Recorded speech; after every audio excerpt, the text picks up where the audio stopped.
উপদেষ্টারা safe exit খুঁজছেন। নাহিদ ইসলাম আবারও বললেন, তিনি দলের সর্বোচ্চ নেতা এনসিপির, তিনি আবারও বললেন উপদেষ্টারা আসলে তাদের সঙ্গে প্রতারণা করেছেন। কেউ কেউ বলছেন উপদেষ্টা আসলে পালাবার পথ পাবেন না, আবার কেউ বলছেন জীবন নিয়ে যেতে হবে। এই উপদেষ্টারা আসলে কারা? আমাদের সঙ্গে আছে আমি খালেদ মহিউদ্দিন। জুলাই স্পিরিটের শেষ কথা, গণতন্ত্র, মানবাধিকার এবং বাক স্বাধীনতার অবাধ সুযোগ থাকতে হবে দেশে, কিন্তু আমরা কি আবারও নতুন করে এই একের পর এক যেই ঘটনাগুলি আমরা পছন্দ করি না, এই গণতন্ত্র, মানবাধিকার ও বাক স্বাধীনতা সম্পর্কিত এই নেতিবাচক ঘটনাগুলিতে আমরা জড়িয়ে পড়ছি কিনা, ইতিবাচক পরিবর্তনকে আমরা আসলে কখনো দেখব কিনা, সেইগুলি নিয়ে নানা ধরনের নানা কথা আমরা চারিদিকে শুনছি। তবে আমরা আজ কিছু বিশ্লেষণ, কিছু পূর্বাভাস এবং কিছু অতীতের কথা আমরা শুনতে চাইব। এসব নিয়ে কথা বলার জন্য আমাদের সঙ্গে রয়েছেন আমার বাংলাদেশ এবি পার্টির চেয়ারম্যান জনাব মুজিবুর রহমান মঞ্জু। জনাব মুজিবুর রহমান মঞ্জু, আপনাকে ধন্যবাদ, আপনি আমাদের সাথে যুক্ত হয়েছেন, আমাদের সময় দিয়েছেন, সেজন্য আমাদের শুভেচ্ছা ও ধন্যবাদ জানবেন।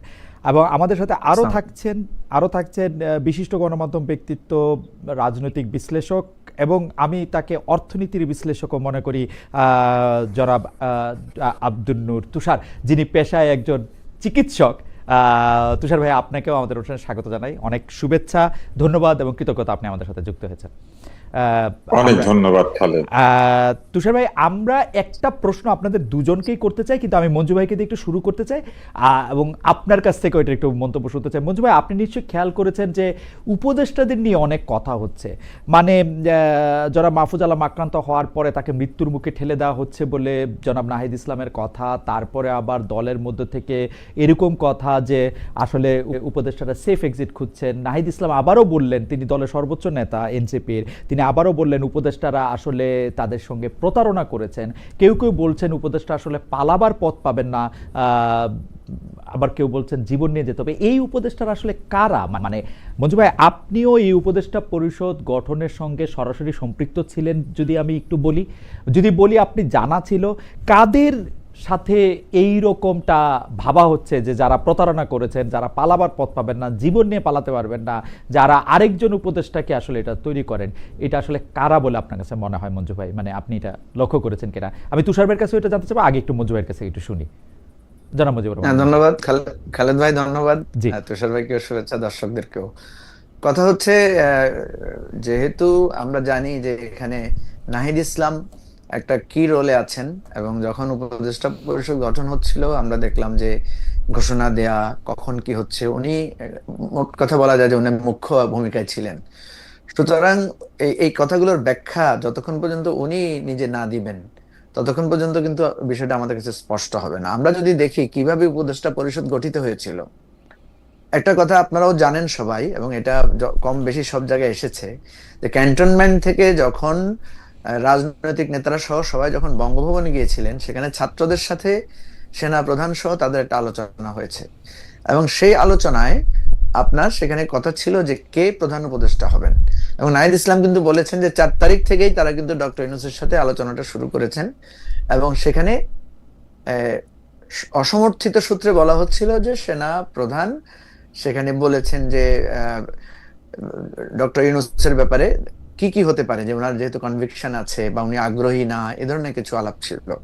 তো ছাত্ররা সেখানে বলেছে যে না, উনি হবেন, ইত্যাদি ইত্যাদি। যাই হোক, সেখানে একটা ফয়সালা হয়েছে যে ডক্টর ইউনূস হচ্ছেন চিফ অ্যাডভাইজার, এবং সেখানে রাজনৈতিক দলগুলোরও একটা মতামত, বা আমি মির্জা ফখরুল ইসলাম আলমগীরের কাছে আলাপ করে যেটা শুনেছি যে ওনারাও এটাতে সম্মতি দিয়েছেন।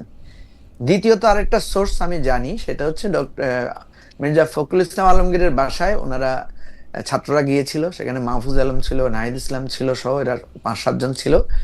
সেখানে এক ধরনের তালিকা প্রস্তুত, আলোচনা হয়েছে কিছু কিছু বিষয়ে, কারো কারো মতামত, যেমন আমার কাছ থেকে একটা বিষয়ে মতামত জানতে চাওয়া হয়েছিল তখন, এখন যে ধর্ম উপদেষ্টা আছেন ওনার ব্যাপারে, যে ওনার ব্যাপারে ওনাকে চেনেন নাকি।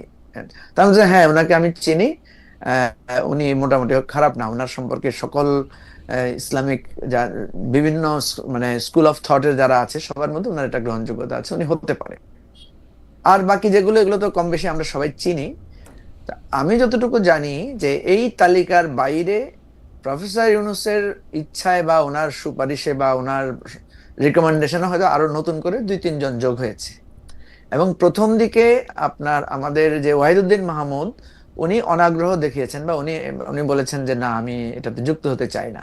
পরে আমরা দেখলাম যে ওয়াহিদুদ্দিন মাহমুদকে কিছুদিন পরে যুক্ত করা হয়েছে। এটা আমি কেন বললাম এই কথাটা, যে তাহলে এই উপদেষ্টাদের এখানে আমাদের চোখের সামনে ওনাদের সবার যে চিত্রটা আমরা দেখি, এখানে নাহিদ ইসলাম এখন যেটা বলছেন যে কারা কারা ওনাদের কথা রাখেননি বা ওনারা এক ধরনের এই এই ক্ষেত্রটা তো আমাদের কাছে অস্পষ্ট, বা আমরা হয়তো কেউ জানি না যে কি কথা রাখেন নাই বা কি কথা ছিল।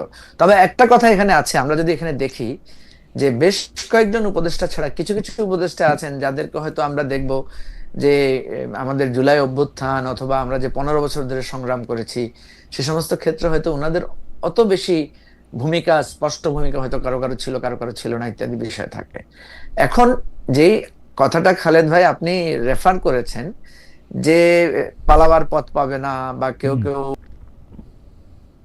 কথার কথাও কেউ কেউ বলেন, কারণ আপনি জানেন যে উপদেষ্টাদের ভেতরকার, যেমন আমি আজকেও দু এক জায়গায় কথা বলে যেটা বুঝলাম যে উপদেষ্টাদের মধ্যে নানা ধরনের ফরমেশন আছে। তার মধ্যে কিছু কিছু উপদেষ্টা প্রথম থেকেই ছিলেন যে ওনারা মানে নির্বাচনের ব্যাপারে ওনাদের স্পষ্ট পজিশন ছিল যে নির্বাচন দিয়েই আমাদের চলে যাওয়া দরকার এবং নির্বাচন কে কেন্দ্র করে আমাদের কার্যক্রম হওয়া দরকার। কোন কোন উপদেষ্টা এমন ছিলেন যে ওনারা চিন্তা করেছেন যে না, আমরা একটা কনক্রিট সলিউশন আমাদের ঠিক হওয়া দরকার, ঠিক করে আমরা যাব। এখন আপনি যদি আমাকে প্রশ্ন করেন যে কারা কারা ছিল, কারা কোন পক্ষে, আমি তো অত স্পেসিফিক বলতে পারবো না। না না এমনিতে মজু ভাই, এটা আমার মনে হয় যে আপনি প্রেক্ষাপটটা খুবই চমৎকারভাবে বলেছেন। আমি শুধু আপনাকে মানে আমি আবার মানে আবারও আপনার একটু দৃষ্টি আকর্ষণ করি, সেটা হচ্ছে যে দেখেন মাহফুজ আলম সাহেব যখন লন্ডন এবং নিউ ইয়র্কে আক্রান্ত হলেন তখন নাহিদ ইসলাম সাহেব বললেন কেউ কেউ বা এই সরকার উপদেষ্টা তাদের ইঙ্গিত করে বললেন যে তাকে মৃত্যুর মুখে ঠেলে দেওয়া হচ্ছে। সেই স্ট্যাটাস কিন্তু তিনি প্রত্যাহার করেন নাই। সার্জিস আলম বললেন প্রাণ নিয়ে পালানোর ব্যাপারে তিনি একটা কথা বললেন। আমরা দেখলাম উপদেষ্টা আসিফ নজরুলের পোষা একটি ছাগল সেটি খেয়ে ফেলা হলো, বলা হলো এটাকে শিক্ষা দেওয়ার জন্য করা হচ্ছে। এটার মধ্যে নাম আসলো আরেকজন গুরুত্বপূর্ণ নেতা নাসিরউদ্দিন পাটোয়ারির।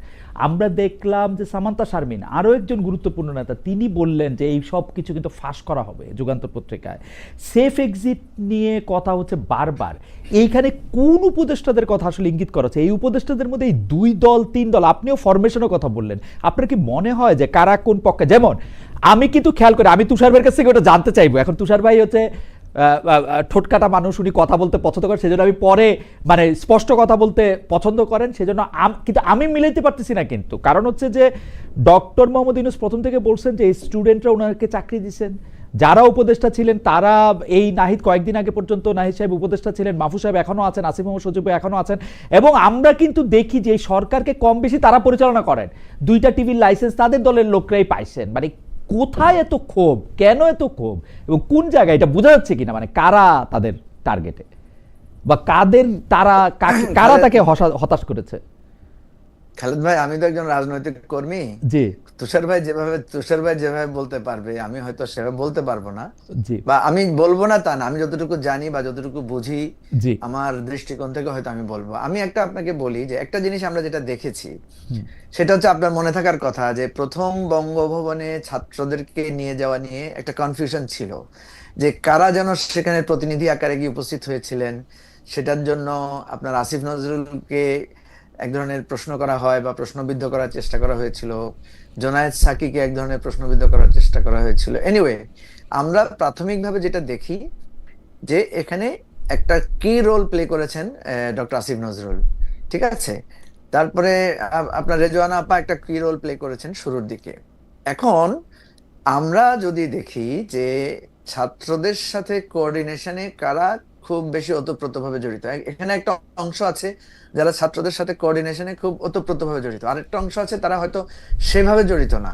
আমরা যদি ছাত্রদের পার্টটাতে দেখি, সেটা দেখি আসিফ নজরুল ভাইকে দেখি, উনি কত বেশ ওনার মানে ইন্টিমেট একটা কমিউনিকেশন আছে।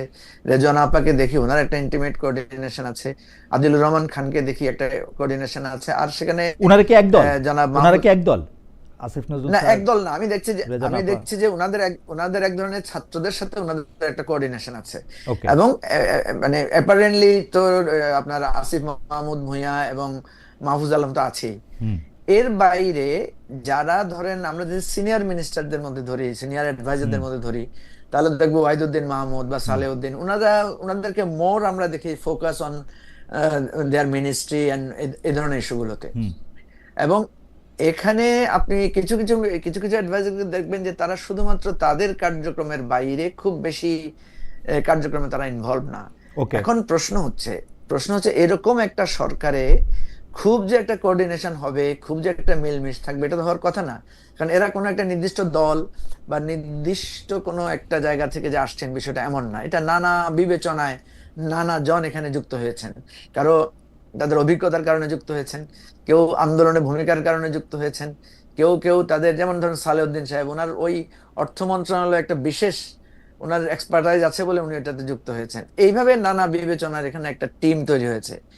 এখন যেই আলোচনাগুলো উঠছে যে এখানে স্বার্থ সংশ্লিষ্ট ব্যাপার, এখানে ছাত্রদের যে ইচ্ছা আকাঙ্ক্ষা বা বিচার বা আপনার আমাদের সংস্কার, এই সমস্ত জায়গা থেকে নানা ধরনের ব্যাখ্যা বিশ্লেষণ বা বিভেদ টুকটাক যে নাই বিষয়টা তা না। ওকে। কিন্তু আলটিমেটলি যে জিনিসটার দিকে আপনি ইঙ্গিত করছেন, আমার কাছে মনে হয় না যে এটা কোনো খুবই সিরিয়াস ইস্যু। এটা এক ধরনের আমার কাছে আমি আমি আমি মজিব ভাই, আবার আপনার কাছে এক ধরনের ফিরি। আমি কিন্তু খুব বিনীতভাবে মনে করি যে এটা একটা সিরিয়াস ইস্যু। কেন, এটা নিয়ে আপনাকে আবার আমরা পরের পর্বে আবার আপনার কাছে আসবো। আমি একটু ডক্টর আব্দুল তুষার আপনার কাছে আসতে চাই।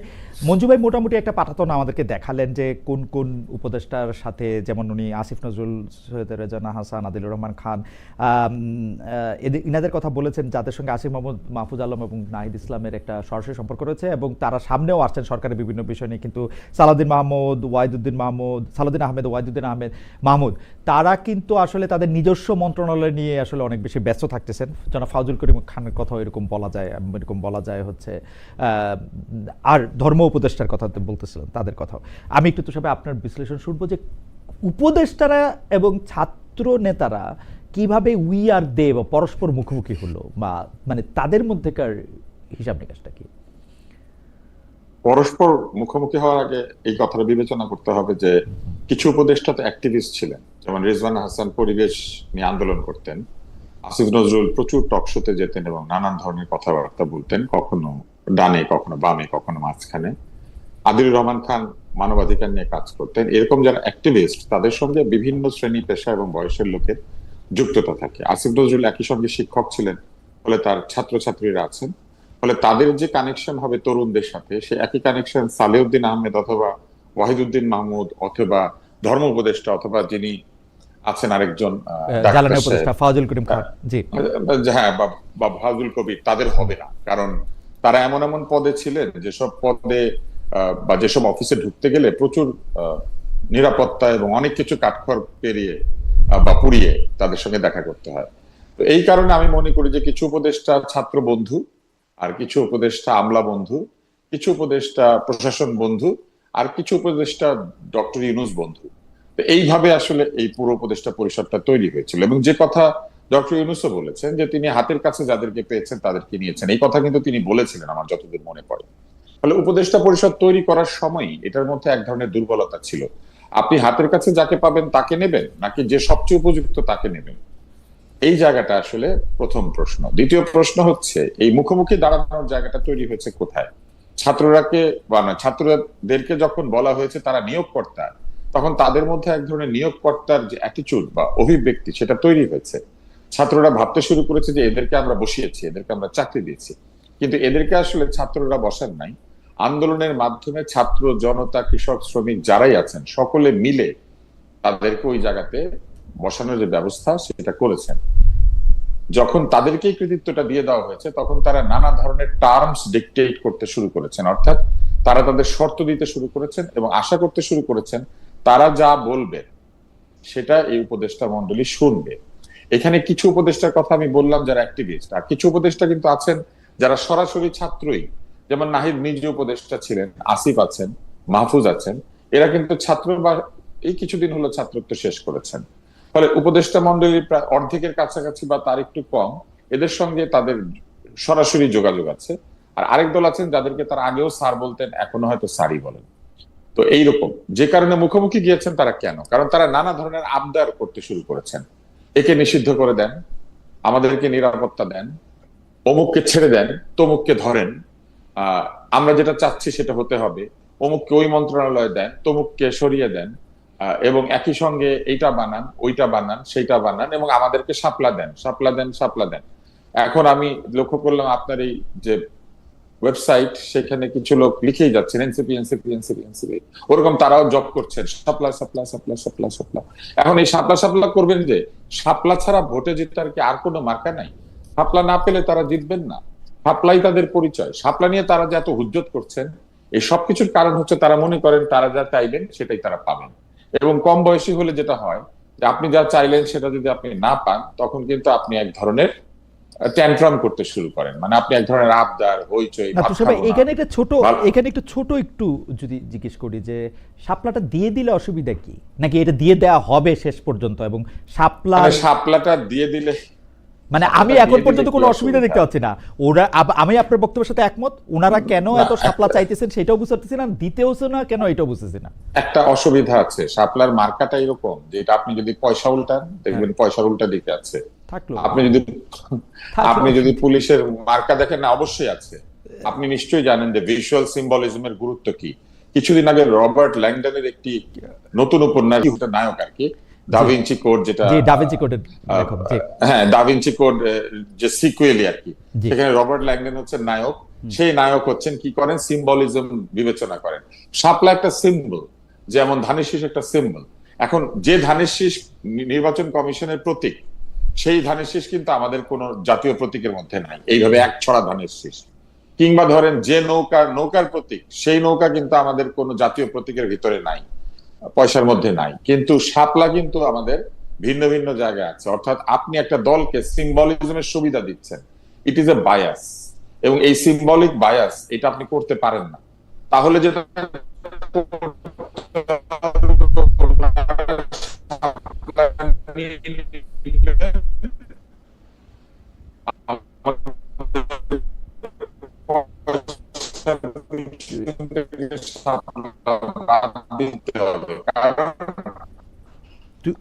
তুষার ভাই, আপনার কথা একটু 24 ঘন্টা চোখের সামনে দেখতে, আপনার সামনে টুথপেস্ট ফর্সা হইবেন, এগুলো ধরে রাখে, পকেট থেকে বের করলে বের হয়। জি, মানে 24 ঘন্টা যদি একটা প্রতীক আপনার সামনে,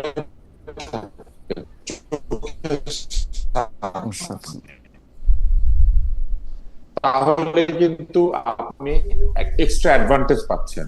তো যে প্রতীকে দাঁড়িয়ে আছে, যে প্রতীক সারাদিন শাপলা শাপলা বলা যাচ্ছে করা, অর্থাৎ তাকে সিম্বলের সুবিধা নিতে দাও। আমি কিন্তু মনে করি যে তুষার ভাই, যদি সিম্বলে ওরা সুবিধা পায়, এনসিপির ওরা, তো ওটুকু সুবিধা উনাদেরকে দিলেও দেয়া যেতে পারে। মানে আমি মনে করি যে ঠিক আছে, ওনারা জীবন মানে তো তাহলে বাকি সুবিধাগুলো ওনাদেরকে দেন, না মানে দেন না। তাহলে মানে ওই সুবিধাটা আমার কাছে মনে হয় যে আরেকজন পাবে। তারপরে জীবন বাজি করে ওনারা যুদ্ধ করেছেন।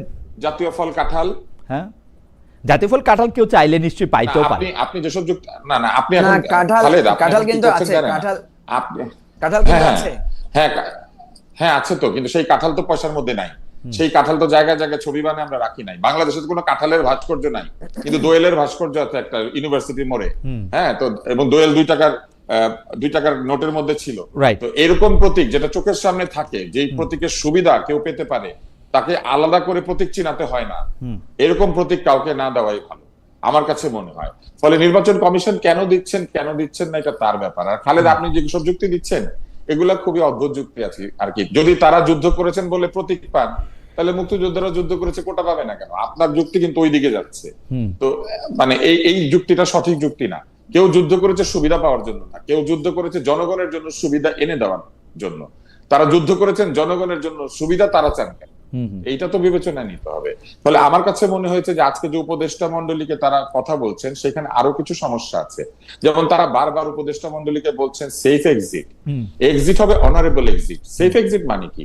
মানে কেউ কি পদ থেকে সরে গেলে সে অনিরাপদ হয়ে যায়? পদে কি আপনার জীবনের নিরাপত্তা? আপনি পদে থাকলে নিরাপদ, আর পদ ছেড়ে দিলে আপনি অনিরাপদ হয়ে যাবেন? এটা হচ্ছে একটা প্রশ্ন। দ্বিতীয় প্রশ্ন হচ্ছে, আপনি পদ থেকে চলে গেলেন, আপনার সম্মানের সঙ্গে প্রস্থান প্রয়োজন, আপনার নিরাপত্তার সঙ্গে প্রস্থান প্রয়োজন হবে কেন? আপনি বন্দুক পিস্তল কামান পিছনে নিয়ে আপনি প্রস্থান করবেন যে আপনাকে সবাই পাহারা দিবে আর আপনি প্রস্থান করবেন? বরং প্রস্থানের সঙ্গে সঙ্গে আপনি সাধারণ মানুষ হয়ে যাবেন, এটাই হচ্ছে প্রস্থানের সৌন্দর্য, যে আপনি ক্ষমতায় যখন ছিলেন আর ক্ষমতার বাইরে আপনি আবার সাধারণ মানুষের সঙ্গে মিশে যাবেন, এইটাই তো হচ্ছে ক্ষমতার সৌন্দর্য। সেই সৌন্দর্য বাদ দিয়ে তারা সারাক্ষণ বলছেন, বুঝেন কিন্তু ক্ষমতা ছেড়ে দিলে কিন্তু মৃত্যু সামনে দাঁড়িয়ে আছে। ক্ষমতা ছেড়ে দিলে অথবা না দিলে মৃত্যু তো আমাদের সবার সামনেই দাঁড়িয়ে আছে। বিশেষভাবে উপদেষ্টাদেরকে সামনে ধ্বংস, সামনে মৃত্যু, সামনে নিরাপদ নাই, এগুলো তো এক ধরনের আমার কাছে মনে হয় ভয় দেখানো, হুমকি প্রদান। এই এই ভয় থেকে কি কেউ মুক্ত? উপদেষ্টা যারা নন, জি ধরেন আমার আপনার মতো লোকেরা, তারাও কি এই ভয় থেকে মুক্ত? আমরা কি আসলে এই নিরাপত্তাহীনতা থেকে মুক্ত হতে পেরেছি? আমার এই সরকার কি আমাদেরকে একটা নিরাপদ পরিবেশ দিতে পেরেছে? এই সরকার নিরাপদ পরিবেশ যে দিতে পারছে না, এইটা এই সরকারি বিভিন্ন জায়গাতে তারা স্বীকার করেছেন। এমনকি এই সরকারের যিনি স্বরাষ্ট্র উপদেষ্টা, তিনি পর্যন্ত বিভিন্ন জায়গাতে উষ্মা প্রকাশ করেছেন, হতাশা প্রকাশ করেছেন, রাতের 3টায় সংবাদ সম্মেলন করেছেন। একটা ছাগলকে নিরাপত্তা দিতে পারে না উপদেষ্টার বাসার মধ্যে, সেই ছাগল একজন নিয়ে গিয়ে কেটে খেয়ে ফেলে।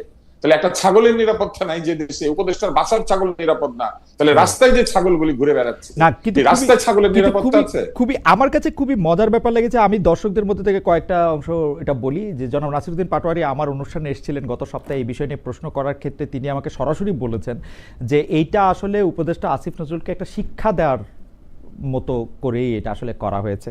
আমি খুবই অবাক হয়েছি যখন আমি আবার খুব অবাক হয়ে বললাম যে আপনারা এটা করতে পারলেন, তখন উনি বললেন আপনি আমার এটা বলতে পারেন না, খুব রাগটাগ হয়ে গেলেন। আমি বুঝলাম না জিনিসটা কিরকম।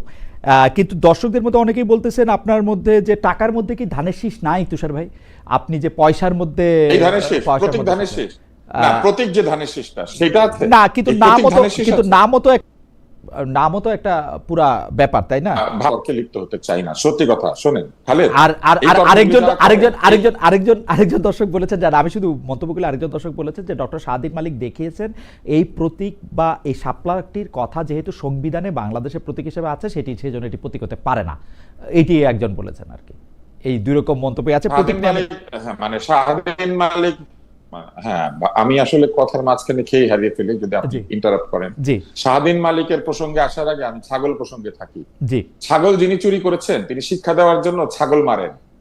তো যারা ছাগল মেরে উপদেষ্টাকে শিক্ষা দেন, তারাই আবার উপদেষ্টাদেরকে ভয় দেখান যে ক্ষমতা ছেড়ে দিলে কিন্তু সেফ এক্সিট, মৃত্যু সামনে দাঁড়িয়ে আছে।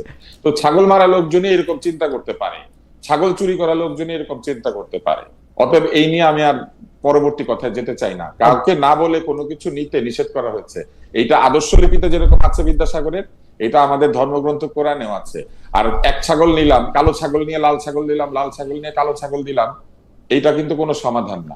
অতএব ছাগল থেকে আমরা সরে যাই। এইবার আসি, আপনি যে প্রতীকের কথা বললেন, এই তর্কটা আসলে ঘেনা প্যাচাল। এটাকে ঘেনা প্যাচাল বলে। কিছু লোক আসেন এবং তারা এই জায়গাতে কমেন্ট করে করে ঘেনা প্যাচাল পারেন। এদের সঙ্গে আমি তর্কে যেতে চাই না। শাহদিন মালিক সাহেব কতখানি আইন বোঝেন, কতখানি শিক্ষিত, কতখানি সংবিধান বোঝেন, এটা বাংলাদেশের মানুষ জানে।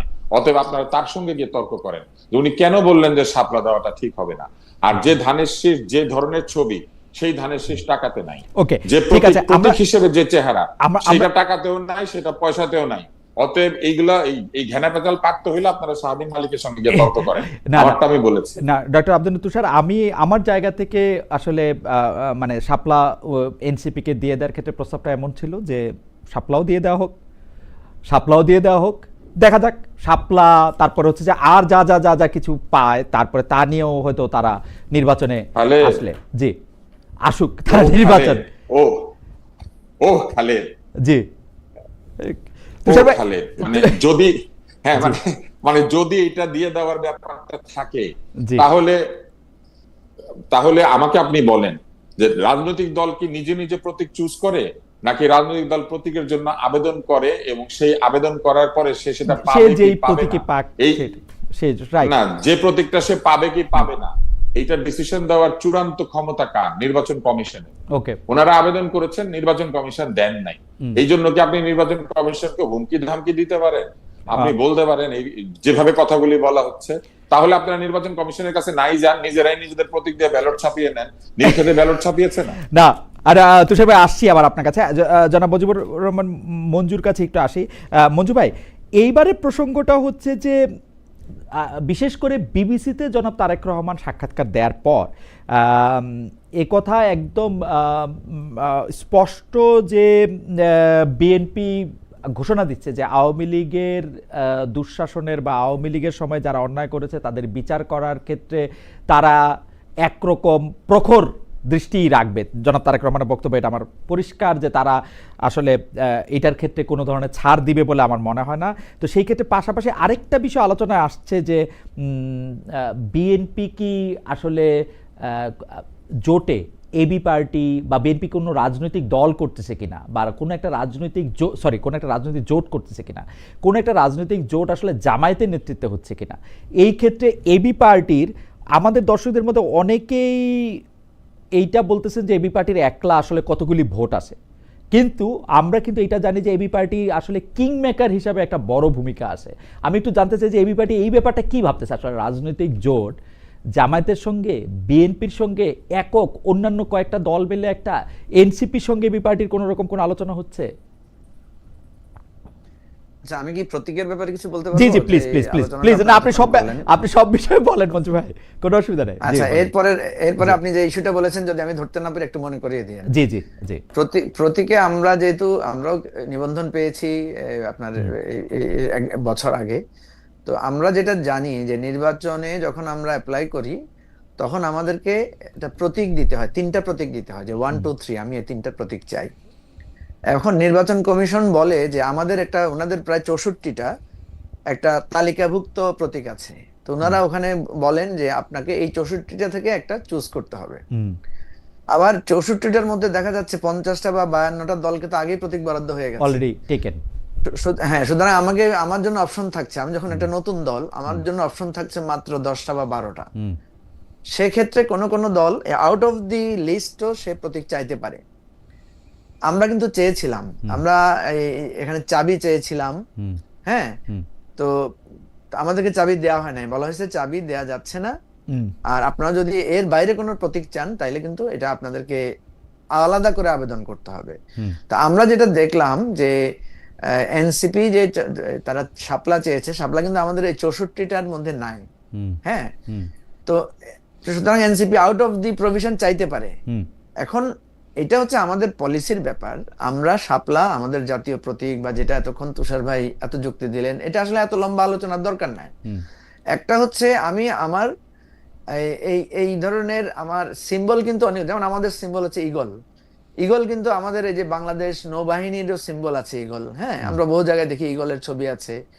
তারপরে আপনি বহু জায়গায় আমরা দেখি নানা পরিবহন ঈগল পরিবহন, হাবি জাবি, অনেক নামে ঈগল আছে। ঈগল আপনারা চেয়ে নিছেন না ওই 64টার মধ্যে ছিল? 64টার মধ্যে ছিল। আমাদেরকে তখন বলা হয়েছে যে না, আপনাদের চাবি দেয়া যাচ্ছে না, আপনারা যেটা আছে এখন এগুলোর মধ্যে থেকে একটা নেন। সেখানে আমরা বাধ্য হয়ে আমরা ঈগল নিয়েছিলাম। ঠিক আছে, তো এখন যেটা দাঁড়াচ্ছে সেটা হচ্ছে তারা যে শাপলা চাচ্ছে, এটা তারা কিন্তু এই চাওয়াটা অবৈধ না, যে আমি এই লিস্টেড তালিকার বাইরে আমি চাইতে পারবো। এখন রাষ্ট্রের নীতি কি, রাষ্ট্র কি তার রাষ্ট্রীয় সিম্বলের জায়গাটা থেকে দিতে পারে কিনা, এইটার ব্যাপারে কোনো আইনি নিষেধাজ্ঞা আছে কিনা এটা আমাদেরকে দেখতে হবে। যেটা স্বাধীন মালিক বলেছেন যে এটা দেয়া যাবে না বা ইত্যাদি, সেক্ষেত্রে আমি মনে করি এটা সম্পূর্ণভাবে একটা লিগ্যাল ইস্যু, নাম্বার 1। আরেকটা ইস্যু ইদানিং রেজড হয়েছে, সেটা হচ্ছে যে মাহমুদুর রহমান মান্না বলেছেন যে ওনারা নাগরিকত্বের জন্য ওনারা শাপলা চেয়েছিলেন। হ্যাঁ, তো শাপলা চেয়েছিলেন যেহেতু ওনাদেরকে দেয়া হয় নাই, এখন যদি আরেকটা দলকে দেয়া হয় এটা একটা ডিসক্রিমিনেশনের কোশ্চেন আসবে। সেক্ষেত্রে এইটাকে আমি মনে করি এত তর্ক বিতর্ক না। মান্না ভাই নাকি এনসিপি থেকে এটা বলা হচ্ছে যে মান্না ভাই নাকি বলছেন এই ব্যাপারে তারা আইন কানুন আর মানে ওনাদের আর কোনো দাবি দেওয়া নাই, ওনারা দাবি দেওয়া উঠাই নিছেন মান্না ভাই? না, মান্না ভাই দুইটা কথা বলছেন। মান্না ভাই বলছেন যে এইটা আমরা চেয়েছিলাম, আমাদেরকে দেওয়া হয় নাই, সুতরাং এটা যদি দেওয়া হয় এটা নিয়ে প্রশ্ন উঠবে, কিন্তু আমি এটা নিয়ে মামলা করব না। মানে মামলা, উনি বলেছেন আমি এটা নিয়ে মামলা করব না। তাহলে প্রশ্ন উঠলো, অসুবিধা কি? তো আমার কাছে কি মনে হয় মঞ্জু ভাই, তুষার ভাই একটা বক্তব্য, আমার কাছে মনে হয়েছে যে এনসিপি ওলারা শুনলে একটু রাগ করবেন কিনা আমি জানি না, কিন্তু আমার কাছে মনে হয় এনসিপিদের শাপলা দেয়া যাইতে পারে। আসলে আমরা মনে হয় যে নতুন রাজনৈতিক দল নতুন বন্দোবস্তের কথা তো বলতেছে, নতুন প্রতীক নিয়ে নতুনভাবে ওরা আসুক, এবং আমি খুবই অবাক হচ্ছি যে এই প্রতীকটা ওরা পায় না, যে প্রতীকটা ওদের রাজনৈতিক দল না, এটার জন্য যে ওদের ভালোবাসা সেইটাও আমার আসলে মুগ্ধ করতেছে। মানে এটা যদি এমন হইতো যেমন জাসদ 5টা 6টা ভাগ হয়ে যাওয়ার পরে কে মশাল পাবে সেটা নিয়ে অনেক আন্দোলন হয়েছিল, মঞ্জু ভাই আপনার মনে আছে, তুষার ভাইয়েরও মনে থাকতে পারে। জি, জি, রাজপথে জি, এটা জি। গড়াইছে, পুলিশ এটা করছে। তখন মশাল কে পাবে, এটা রব ভাইয়ের জাসদ পাবে, ইনু ভাইয়ের জাসদ পাবে, নাকি শাহজাহান সিরাজ ভাইয়ের জাসদ পাবে, এটা নিয়ে মেলা ক্যাচাল হয়েছে। কিন্তু এটা একটা মশাল, হ্যাঁ, হ্যাঁ। একটা ঐতিহ্যবাহী হ্যাঁ, প্রক্রিয়া। এটা এটা আরো জন্মের অনেকগুলো থেকেই, শাপলা জন্মের থেকে ঐতিহ্যবাহী, মানে এনসিপির জন্য। এটা জাতীয় পার্টির লাঙ্গল নিয়েও হয়েছে, আপনি ও, জানেন। লাঙ্গল এগুলো নিয়ে কিন্তু হয়েছে। অনেক- হ্যাঁ, লাঙ্গল নিয়ে লাঙ্গল রাস্তায় নিয়ে মনে হয় হয়েছে। এত গ্যাঞ্জাম হয় নাই, মশাল নিয়ে যত হয়েছে। মামলা লাঙ্গল নিয়ে তো মামলা হয়েছে এবং এটা আদালতে হাইকোর্টের হয়েছে, ডিসিশন আদালতে হয়েছে, আদালতে গড়াইতে হয়েছে। আদালতে হয়েছে। তো সুতরাং সিম্বল একটা ইম্পর্টেন্ট ইস্যু। একটা পার্টি যখন একটা সিম্বলকে ধারণ করে, তবে আমি বলি আমার অবজারভেশন হচ্ছে এই যে মানে শাপলা না হইলে আমরা যাব না, এই কথাটার কারণে কিন্তু এনসিপির যে খুব পাবলিক গ্রহণযোগ্যতা বাড়ছে বিষয়টা তা না। পাবলিক কিন্তু এটাকে ভালোভাবে কিন্তু আমার নিচ্ছে কিন্তু না। মনে হয় মঞ্জু ভাই, শাপলা ওনাদেরকে জি। দেয়া হবে।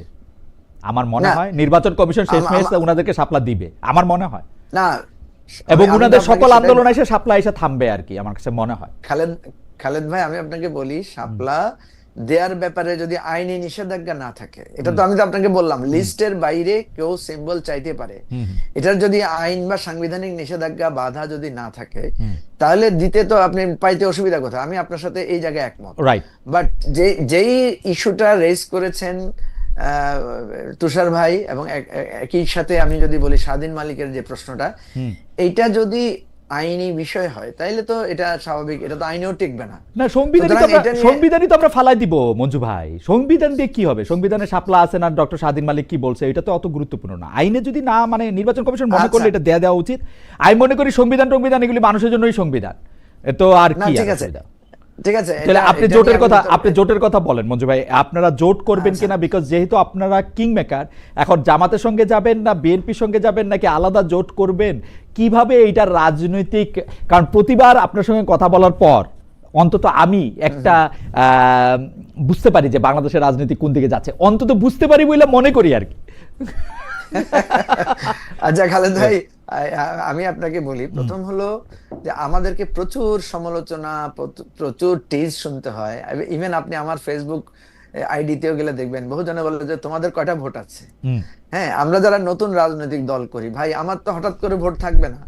একটা রাজনৈতিক দল, আপনি যদি বলেন যে একটা ছেলে জন্ম নিয়ে যদি বলেন যে তুমি মানে বীজগণিতের সূত্র বলো, সে কি বীজগণিতের সূত্র বলতে পারবে? পারবে না তো।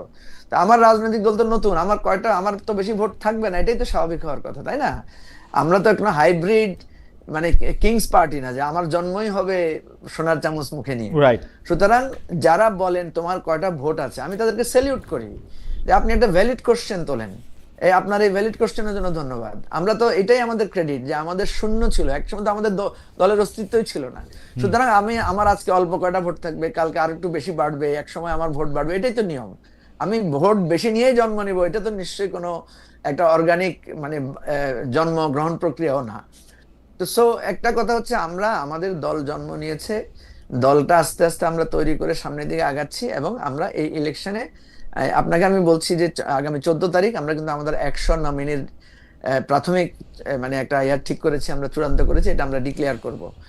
দেন মানে বাই প্রসেস বা সময়ে সময়ে আমরা আরো সর্বোচ্চ সংখ্যক আসনে প্রার্থী দেওয়া যায় কিনা সেটাকে আমরা বিবেচনায় নিচ্ছি। এখন কত ভোট পাবো আমরা ইন্ডিভিজুয়াল ইলেকশন করে, সেটা তো স্বাভাবিক, এটা ইলেকশনের রেজাল্টের পরে সবাই জানতে পারবেন। যারা এখন প্রশ্ন করেন আপনাদের কত ভোট, তারা নিশ্চয়ই অতক্ষণ পর্যন্ত ধৈর্য ধরবেন। দ্বিতীয় যেটা আপনি জোট করবেন কিনা মঞ্জু ভাই, জোট করবেন কিনা?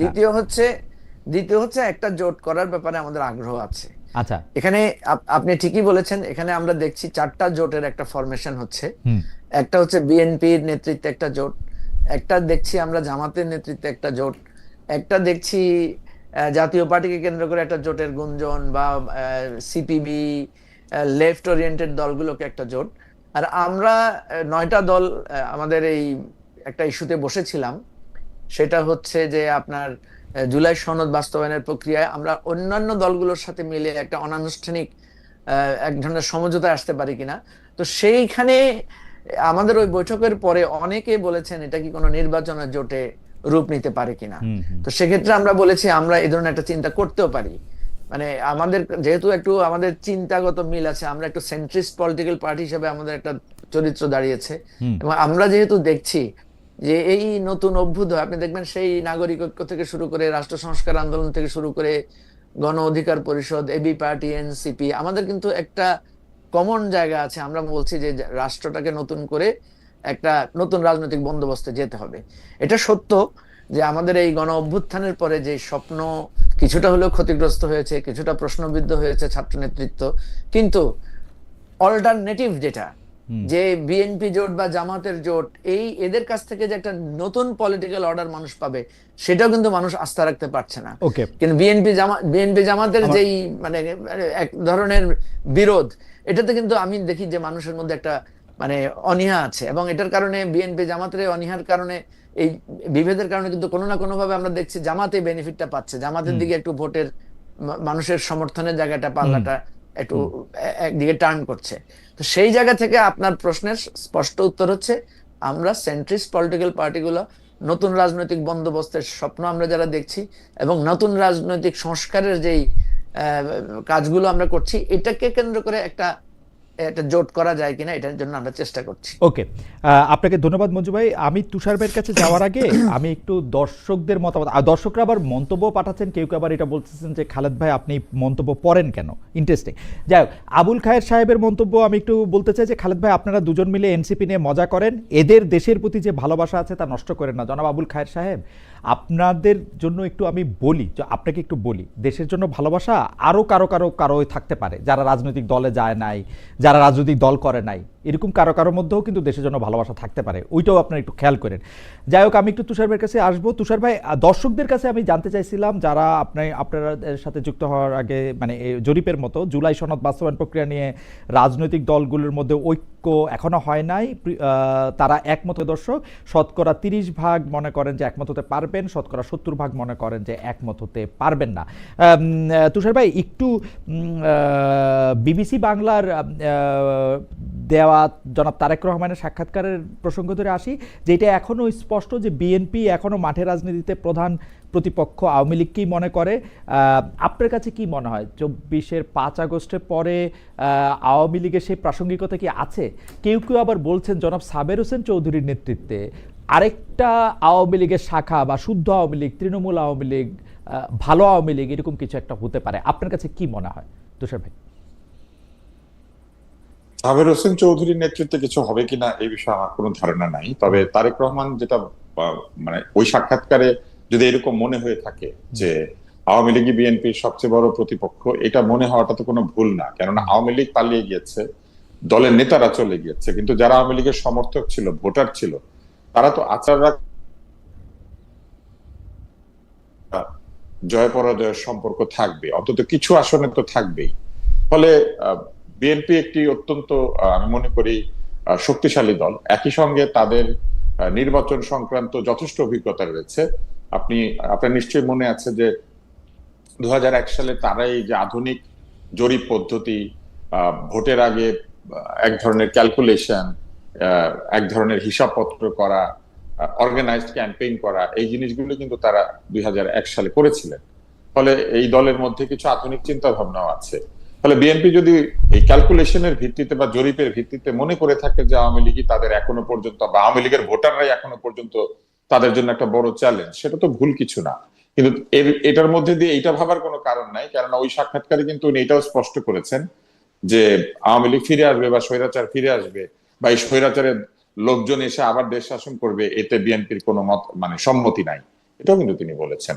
আমার কাছে মনে হয়েছে মোটামুটি একটি সৎ উত্তর তিনি দিয়েছেন এবং সততার সঙ্গেই বলেছেন, কেননা আওয়ামী লীগের ভোটারদেরকে তো উপেক্ষা করার কোনো সুযোগ নাই, ভোটাররা তো আছে বাংলাদেশে। তুষার ভাই, আপনি কি বিএনপির ভারপ্রাপ্ত চেয়ারপারসন জনাব তারেক রহমানের যে ইন্টারভিউটা 2 পর্বে দেওয়া হয়েছে, সেটা কি আপনি দেখছেন? কয়েকটা বিষয় একটু দৃষ্টি আকর্ষণ করতে চাই আপনার মতামত শোনার জন্য। আমি প্রথমটা দেখেছি, আর দ্বিতীয়টার অনেকখানি দেখছি। আচ্ছা, তাহলে একটু দৃষ্টি আকর্ষণ করি যে মানে যেসব বিষয়ে জনাব তারেক রহমানের মানে উত্তরের ব্যাপারে আপনার একটু মতামত আমি শুনতে চাইবো। যে কয়েকটা হচ্ছে যে দেশে না, মানে আমি শুধু প্রসঙ্গগুলি বলি, আপনার মতামত একটু শুনি। দেশে না ফেরা প্রসঙ্গ, তিনি বলেছেন যে উপযুক্ত সময় ফিরবেন, কবে ফিরবেন জানিয়েছেন যে দ্রুতই ফিরবেন, এটা নিয়ে একটু আপনার মতামত শুনতে চাই। দেশে উনি কবে ফিরবেন আর ফিরবেন না, এটা কি আমাদের ইচ্ছা বা জনগণের ইচ্ছায় ফিরবেন? এটা তো তার নিজের ইচ্ছা, এবং তিনি একটি উপযুক্ত সময় বা অ্যাপ্রোপ্রিয়েট টাইমে ফিরবেন, এটাই তো তার রাজনৈতিক সিদ্ধান্ত হওয়া উচিত। এবং আমার ধারণা যে তিনি রাজনৈতিকভাবে যথেষ্ট পরিপক্কতা অর্জন করেছেন গত 16-17 বছরে। ফলে আমার যেটা ধারণা যে তিনি একটি উপযুক্ত সময় বেছে নেবেন, যে সময় তিনি ফিরলে পরে সবচেয়ে বেশি ইম্প্যাক্ট ক্রিয়েট হবে বলে তিনি এবং তার দল মনে করেন এবং তার উপদেষ্টারা মনে করেন। তিনি নিশ্চয়ই তার দলের সঙ্গে আলোচনা করেন এবং দলের সঙ্গে আলোচনার ভিত্তিতে পরিস্থিতি বিবেচনায় নিয়ে তিনি ফিরবেন, কিন্তু এটা তো তিনি বলেছেন যে তিনি ফিরবেন।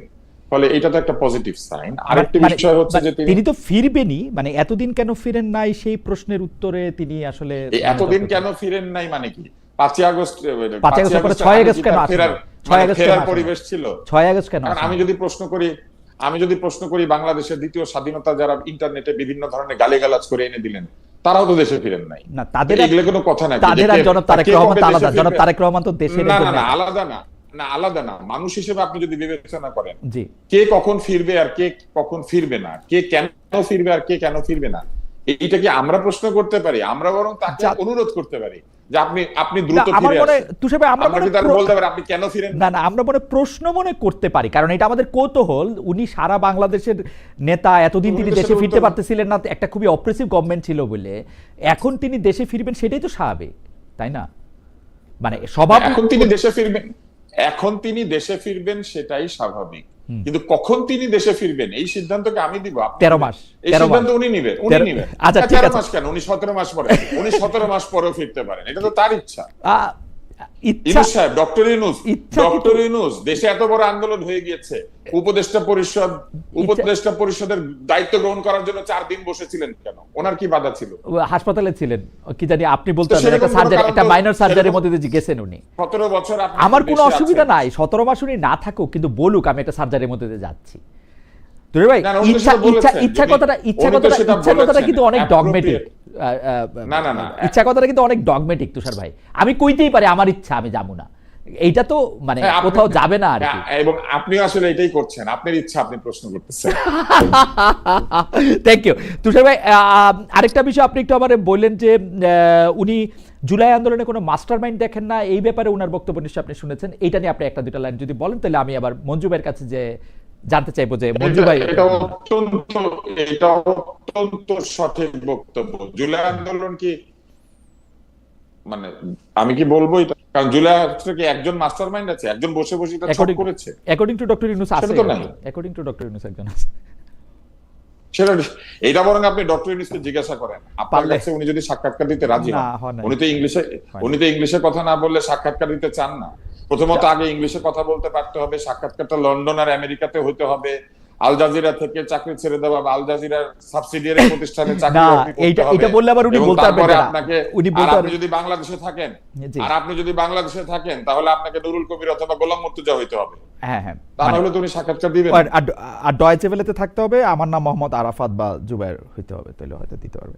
হাওয়েভার আমি মানে তাইলে উনি এটা বলুক যে উনি কেন মাস্টার মাইন্ডের কথা বলেছিলেন। শত লোক জীবন দিল, হাজার লোক জীবন দিল, তাহলে মাস্টার মাইন্ডের যে প্ল্যানটা আছে, যেরকম গ্রাফিটির বই বের হয়েছে, কার্টুনের বই বের হয়েছে, অনেক বই বের হয়েছে না, এই মাস্টার মাইন্ডের প্ল্যানিংটাও বের করে দেখি। এটা পৃথিবীর বিভিন্ন দেশে মুক্তিকামী জনগণের কাজে লাগবে মাস্টার মাইন্ড প্ল্যানিংটা। তারেক রহমান একদম সঠিক বলেছেন। কিসের মাস্টার মাইন্ড? জনতা এটার মাস্টার মাইন্ড। রক্ত দিয়েছে জনতা, আর একজন মাস্টার মাইন্ড বসে আছেন। আমি জেমস বন্ডের ছবি দেখতাম, সেখানে স্পেক্টার নামে একটা অর্গানাইজেশন আছে। স্পেক্টারের মাস্টার মাইন্ড হচ্ছে ব্লোফেল্ড, হেনরি ব্লোফেল্ড। তো আমাদের এই আন্দোলনে কোনো ব্লোফেল্ড আছে নাকি? তুষার ভাই, আপনাকে ধন্যবাদ। আমি মঞ্জু ভাই আপনাকেও দ্রুত কয়েকটা বিষয়ে জানতে চাই যে এই বিষয়গুলো আলোচনায় আসছে, বিশেষ করে জনাব তারেক রহমানের এই ইন্টারভিউর মাধ্যমে।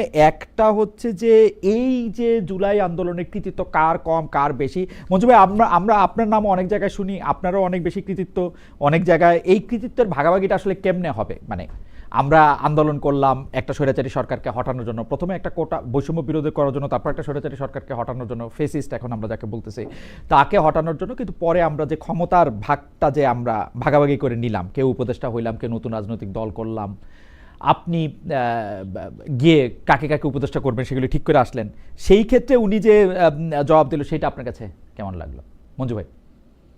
প্রথম কথা হচ্ছে, আমি একটা প্রস্তাব দিয়েছিলাম যে এই আন্দোলনে কারা কারা মাস্টার মাইন্ড তারা আবেদন করেন, আমরা সবাই মিলে সবাইকে মঞ্জুর করে দিই যে আমাদের সবাইকে মাস্টার মাইন্ড ঘোষণা করে দিই, তারা যারা আবেদন করবেন। কারণ একটা ক্লেম করার একটা ধরেন এটা শুরু আমাদের এখানে হয় না, করছিল আমাদের শফিক ভাই প্রথমে চিনাই দিছিলেন মাহফুজ আলম সাহেবকে যে ইনি আড়ালে থেকে অনেক কাজ করেছেন, উনাকে যখন প্রশ্ন করা হলে আন্দোলন শেষ হয়েছে উনি কি করবেন, উনি বললেন যে ঘুমাবো। তারপরে ডক্টর মোহাম্মদ ইউনূস ক্লিনটন ফাউন্ডেশনে গিয়ে পরিচয় করা দিলেন যে অনেকেই বলেন যে এই আন্দোলনটা আসলে একটা হেডলেস ছিল, আসলে তা ছিল না, আসলে তা ছিল হচ্ছে এই হচ্ছে মাস্টার মাইন্ড। এদিকে আবার জামাতের একজন নেতা লন্ডনে বলতেছেন ডক্টর মোহাম্মদ ইউনূস বহু আগে একজন লবিস্ট নিয়োগ করেছিলেন এই সরকারকে যাতে ইয়া করা যায়, এবং মানে উনাকে আমি চিনি, বকর সাহেব খুবই মানে আপনিও হয়তো চিনেন মঞ্জু ভাই, যে খুব মানে সুন্দর করে কথা বলেন, উনি পেশায় একজন আইনজীবী, উনি একদম দায়িত্ব নিয়ে বলতেছেন যে আমি জানি একটা লবিস্ট নিয়োগ করা হয়েছিল। আপনি যদি একটু বলেন। খালেদ ভাই ঘটনা হয়েছে আমাদের এক একজনের জ্ঞান তো এক এক জায়গায় সীমাবদ্ধ।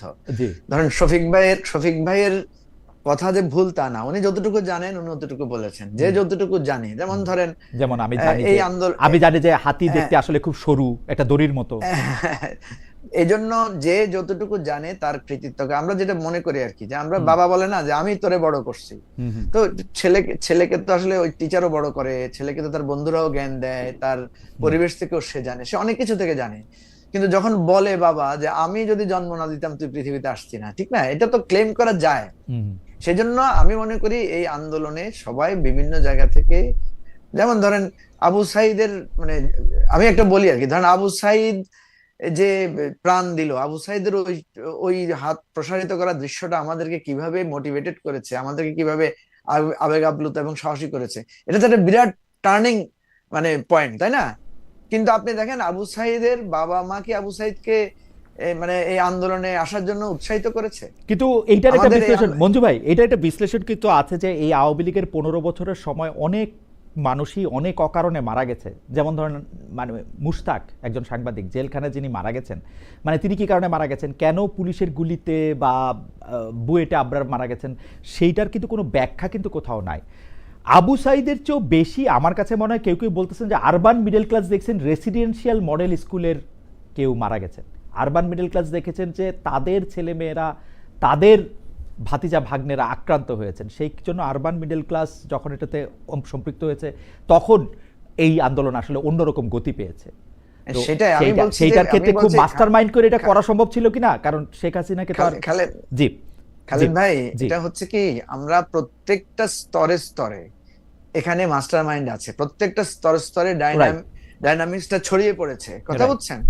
আমি আপনাকে যদি বলি আবু সাইদের ওই শহীদের যদি কেউ ছবিটা না তুলতো তাহলে তো আমরা আবু সাইদের এই মৃত্যুটা দেখতে পেতাম না।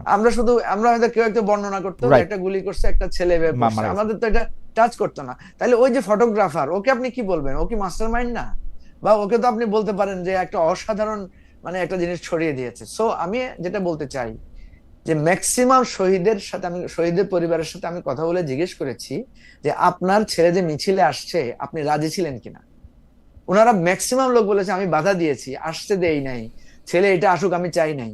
তো তাই বলে কি আমি ওই লোককে বলবো যে আপনি তো আমাদের আন্দোলনের বিরোধী? মঞ্জু ভাই এই আন্দোলনটা কেমন ছিল, মঞ্জু ভাই এই আন্দোলনটা কেমন ছিল আমি আপনাকে বলি। আমরা তুষার ভাইকে 56তে ছেড়ে দিব, সেজন্য আমরা একটু তুষার ভাইকে শুনে তারপর আবার আপনি শুনবো। আমি এখন এই মুহূর্তে জেলে আছেন এইরকম ফেসিস্টদের দোসরের ছেলেমেয়েরাও রাস্তায় ছিলেন, এই আন্দোলন করছে। মানে মানে এটা কিন্তু মানে খুবই মানে সবার অংশগ্রহণ ছিল, নেতৃত্ব কেউ কেউ দিয়েছেন। মঞ্জু ভাই আমি আবার আসি আপনার কাছে, আমরা ছেড়ে দিয়ে আপনার সাথে একটু থাকি আর কিছুক্ষণ। তুষার ভাই লাইনটা আজকে আশা করবো যে বাকিটা সময় ঠিক হবে। তুষার ভাই, বিএনপির মনোনয়ন প্রশ্ন সেইখানের মধ্যে এটা বলা হচ্ছে যে তাকে যখন কৌশল নিয়ে জিজ্ঞেস করা হয়েছে তখন পেশ শক্তির প্রভাব, টাকার প্রভাব, পারিবারিক বিষয় বিবেচনা নিয়ে তিনি যে প্রশ্ন করেছেন মানে উত্তর দিয়েছেন, সেটা আপনার বিশ্লেষণ আমরা শুনবো। যে মানে তিনি একটা গড়পড়তা উত্তর দিয়েছেন যে সবচেয়ে বেশি কথা বলবো, মূল্যায়ন করব, আপনার তাই মনে হয় কিনা?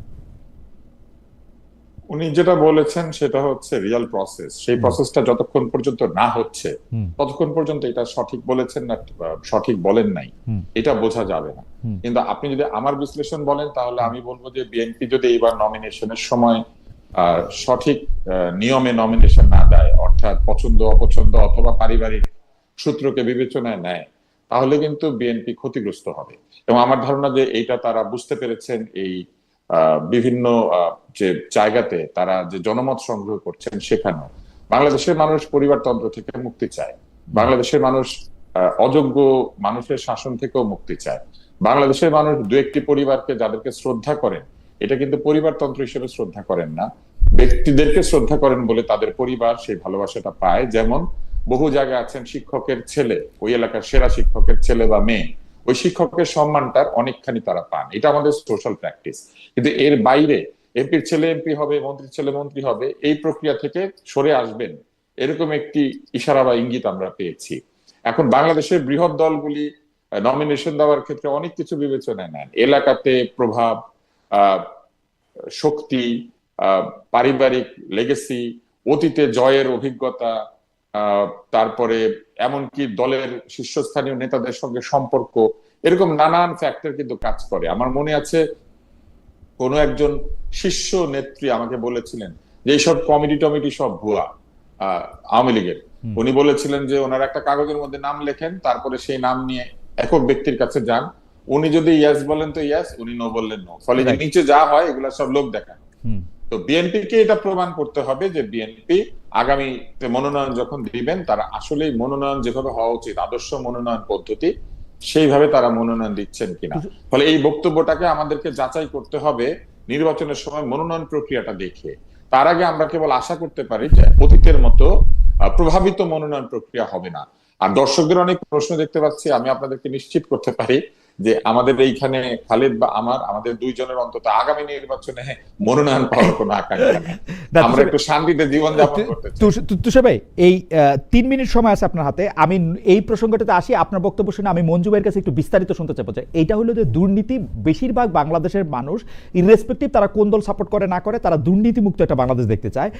পাশাপাশি এই দুর্নীতিমুক্ত বাংলাদেশ দেখার ক্ষেত্রে বেশিরভাগ মানুষের একটা প্রেসক্রিপশন হচ্ছে বাংলাদেশটা যদি একটা ধর্মভিত্তিক রাষ্ট্র হয় এবং এই দুর্নীতিটাকে যে ধর্মে বর্ণিত বিভিন্ন পন্থা দিয়ে যদি একটা শাস্তি দেওয়া যায়, তাইলে বোধহয় এটা ভালো হবে। আপনার মন্তব্য একটু শুনে রাখি তুষার ভাই, আমরা একটু মঞ্জু ভাইয়ের কাছে এটা একটু বিস্তারিত শুনবো, এই রাজনীতিটা বা এই জায়গাটা আপনি কিভাবে দেখেন। পৃথিবীতে যেসব দেশে দুর্নীতি নাই, তাদের অধিকাংশ দেশই মুসলিম সংখ্যাগরিষ্ঠ না। যেমন আপনি যদি এমনকি আরবেও যান, আরবের রাজারা অনেক দুর্নীতি করেন। আমার কাছে 1972 সালের একটা নিউজ উইক আছে, যেখানে বাদশাহ ফাহাদ আমেরিকাতে গিয়ে ক্যাসিনোতে $6 মিলিয়ন এক রাত্রে জুয়া খেলে উড়িয়ে দিয়েছে। উনি একজন জুয়ারি, ইসলামের জুয়া নিষিদ্ধ ছিল। তো এগুলো আছে। ফলে মুসলিম প্রধান দেশে দুর্নীতি হয় না, ব্যাপারটা এরকম না। ফলে দুর্নীতির সাজা দেওয়া অথবা না দেওয়া, অথবা দুর্নীতি রোধ করা এবং না করার সঙ্গে ধর্মের শাসনের বা ধর্মীয় শাসনের কোনো সম্পর্ক নাই। বরং ধর্মকে মানে এমন জনগোষ্ঠী যদি আমরা তৈরি করতে পারতাম, তাহলে দুর্নীতি এমনিতেই দূর হয়ে যেত। আমাদের ধর্মে তো চুরির কথা লেখা নাই, দুর্নীতির কথা লেখা নাই, আমাদের ধর্মে তো অন্যের জিনিস দখল করার কথা লেখা নাই। ফলে আমরা যেগুলো না, এরকম যদি লোকজন থাকে, আমি আরেকবার বলি এই কথাটা, মানে আমাদের দেশে বহু লোক আছেন যে তারা এই ধর্মের বিভিন্ন জায়গাকে ভিন্নভাবে তারা স্থাপন করেন, অর্থাৎ তারা আচরণ করেন, উপাসনা করেন, কিন্তু ঘুষ খান। তো এরকম যদি আমরা হয়ে থাকি আমাদের দেশের লোকেরা, তাহলে সেইখানে তো আমাদেরকে বিবেচনা নিতে হবে যে প্রকৃত ধর্ম পালনকারী জনগণ না তৈরি হলে ধর্মের শাসন দিয়ে কখনো দুর্নীতি দূর করা যায় না। ওকে তুষার ভাই, আমি একটু বিদায় নেই আপনাদের কাছ থেকে। জি তুষার ভাই, আরো 1 মিনিট ছিল অবশ্য, কিন্তু আপনি যেহেতু বিতার্কিক, আপনার টাইমের হিসাবটা খুবই পারফেক্ট। আপনাকে আমরা ধন্যবাদ দিয়ে আমরা বিদায় দিই। আমরা মঞ্জু ভাইকে এই বিষয়ে একটু জানতে চাই যে মঞ্জু ভাই, দুর্নীতিমুক্ত দেশ আমরা সবাই চাই, কিন্তু সেই ক্ষেত্রে এইটার প্রেসক্রিপশনটা কি হতে পারে, এটাতে নানা ধরনের রাজনীতিবিদরা নানা রকম কথা বলতেছেন, কিন্তু স্পেসিফিকলি একটা দল, মানে আমি জামাত ইসলামের কথাই বলি, জামাত ইসলামী সহ অনেকেই বলতেছেন যদি ইসলামী শাসন আসে তাহলে এই দুর্নীতিকে কবর দেওয়া সম্ভব হবে, বা ইসলামী মতে দেশ চললে এটাকে সম্ভব হবে। আপনার মন্তব্য একটু শুনতে চাই, আপনি কি মনে করেন ইসলামী দলগুলো নিয়ে একসাথে এটা করলে? সর্বশেষ আমরা দেখলাম যারা মামুনুল হককে আফগানিস্তানে গিয়েছেন, তিনিও প্রায় কাছাকাছি ধরনের কথা বলেছেন, দুর্নীতি প্লাস দেশের মানুষ, সামাজিকতা, সামাজিক নর্মসগুলি কেমন থাকবে সেটা নিয়ে। দুর্নীতির কারণটা কি? আমরা যদি বলি যে দুর্নীতি মানুষ কেন করে, দুর্নীতি, বা আমরা যদি এটাকে আরো ভেঙে বলি